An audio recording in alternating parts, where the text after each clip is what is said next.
Bueno, estamos con Cruz Morcillo, una de las premiadas la noche de hoy en la 12ª edición del Aragón Negro. ¿Qué tal, Cruz? Buenas tardes. Buenas tardes, Juan, ¿qué tal estás? Muy bien.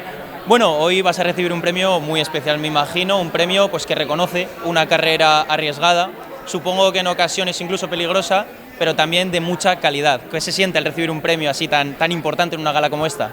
Estoy feliz, estoy emocionada, estoy abrumada y para mí es un gran honor, como no puede ser de otra forma, porque es el primer premio que recibo a toda mi trayectoria. Soy joven, que nadie se crea que ya me voy a ir, que no me voy a ir, pero estoy muy contenta porque creo que además, premiándome a mí, se premia el periodismo de suceso, ese que tanto defiendo yo, que tú lo calificas de peligroso, arriesgado, yo lo califico de necesario.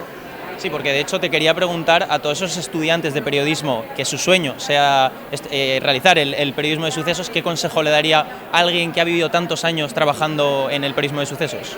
Que sean honestos, que sean constantes y que se vayan a la calle y se olviden de las redes sociales y de internet. Ese consejo les doy, que no tiren la toalla. Vamos a estar en la vida, en los peores 5 minutos de la vida de las personas, pero a cambio la satisfacción del trabajo bien hecho es indescriptible. Que se acostumbren a que el periodismo de suceso es un sacerdocio, a no tener horario, a no tener rutina, pero si de verdad les interesa, van a recibir tanto que no se van a acordar de lo que dejan.